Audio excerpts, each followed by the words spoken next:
Hi everyone, I'm Alex Gosse, owner of Magically Resin, and working in collaboration with Shop Resin Molds to bring you so many fun new ideas for how to use their incredible molds and really take advantage of the beautiful details and facets that most of their molds offer. And all of them have such a wonderful shape and really good quality. I love working with these molds. What a gift. Today I'm going to be showing you how to make this super cute vase or pencil holder. I have actually made multiples of these because I love this design so much. So first of all, I really like using their little wine stopper toppers as my mixing cups. When you only need a small amount of a particular color, especially when you're doing layers or an ombre effect like I'm doing in this piece, I really like just a small amount in the topper, and then you don't have to clean it out. It'll all go to the bottom, and you can fill up the rest of the wine stopper, topper, whatever they call them. We'll call them a stopper topper. But they're so darling, and they can be layered too, so it's really easy to use these as mixing cups, and I love the way that this works. They're also perfect for any extra resin that you have that you hate to waste extra resin, but if you have some of these lying around, all of my girlfriends love that I use these as my pouring cup because they all have such cute little wine stoppers and everybody adores them. I've added in just a little bit of a light blue mica powder, and I'm putting in some of this really cute glitter that I got from Michael's. I find random stuff all the time. I don't have a link for this or anything. I just got it when I was going into Michael's, and it was just fun. Any fun glitter would work here. I did really like the way the pearls came out in this piece, and you could do this with individual pearls as well. I prefer the pearls that don't have holes in them because you can see the holes, of course, in the design, and you can't really see the pearls while you're working on it to make sure that the holes aren't showing. So I just give this a bit of a mix. You want to make sure that your mica powder is very well incorporated. And I wanted to make sure that all of the glitter and the stars had resin on them so that they would incorporate well into this piece. So I'm planning on adding that inlay, the cylinder that you see, the purple-ish cylinder sitting next to the mold. And what I want to do is I don't want the edge of that to be a harsh edge in the piece. So I'm doing all of this. That's going to be when it's demolded, it's going to be the top of the piece. And I want it to soften that top edge. And then I'm going to do an ombre effect on the bottom to soften the bottom effect, to soften the bottom edge. I make these beautiful inlays that come in a wide variety of colors and designs that are dichroic inlays. This particular inlay is my butterflies, where it has a design actually cut out of the inlay, and I think this is so pretty embedded in something with facets because you see them. It has a very kaleidoscope effect as it turns, and you can see the butterflies, but it's really subtle, and I'm just so tickled with how this turned out. And I design new inlays every week, and I have a bunch of these in my Etsy shop, and I have a ton of videos of me using these on my Instagram. So you can see the dichroic effect here, and you can't really see how pretty it is that all of the butterflies are cut out, but you'll be able to see it really beautifully in the piece when it's done. Here I am showing you the butterfly cutout to give you a reference. I also sell these as confetti or chunky glitter in my shop, and I always send out a bunch of free gifts to anybody that purchases an inlay. I give you tons of stuff to play with.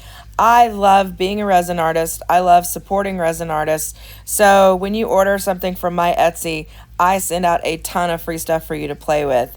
So what I want to do now is I'm embedding the inlay, but I want it to push down into the pearls like I said, so that edge is going to be really immersed in the pearls so that it goes all the way to the bottom, but that it doesn't have a visually harsh edge.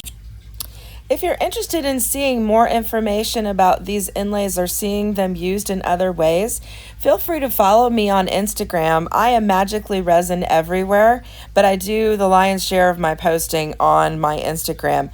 And Shop Resin Molds absolutely adores their artists. So if you purchase anything or use anything that is inspired by any of their YouTubes, feel free to tag them and collaborate with either me or them. And we just love knowing what you're working on. I will have a link in the description to everything that I used, the molds that I used, the inlays in my Etsy shop, any of the glitter that I have a link to, which I won't for the random Michael glitter. But in general, I'll leave a link to Michael's so that you can go shop there and see if something sparks you as well. So all I'm adding here now is some more clear resin. There's nothing added to this. And I want to make sure and not fill it all the way to the top of the mold, because you want to go around with any mold like this, whether there was an inlay or not, and you want to squish it some to make sure that you don't have any bubbles trapped on the sides. Any of these container type molds can be notorious for having bubbles trapped, but it's really easy to fix. And I'm using craft resin for this pour because that's all that I use, and it's very low viscosity, which is perfect for exactly this application. But it is really important to go around and squish your mold and make sure that you don't have any bubbles stuck at the bottom. Once I feel good about this and can see that there aren't any bubbles and I feel like this is really ready to go, that's when I want to go ahead and fill it up. Now, I'm going to do the final step where I am going to do a white marble technique that I use in a lot of my pieces because I really love this technique so much. Using white Pinata alcohol ink. I use an alcohol ink, I call it mica hol, that is when I mix a mica with just isopropyl alcohol, but I put it in a little dropper so that I can add just ever so slight a bit of color. I really enjoy adding that in. And then I want to make a cloud effect. This could also be used for waves, and it also can be used for a marble technique if you use multiple colors. Today, I will just be using two different colors that I find very complementary in creating a very subtle cloud effect. So I make a mica hol that is alcohol plus gold mica. But this could also be Pinata Gold alcohol ink very easily. I just do this because I like the way mine looks and it's cheaper.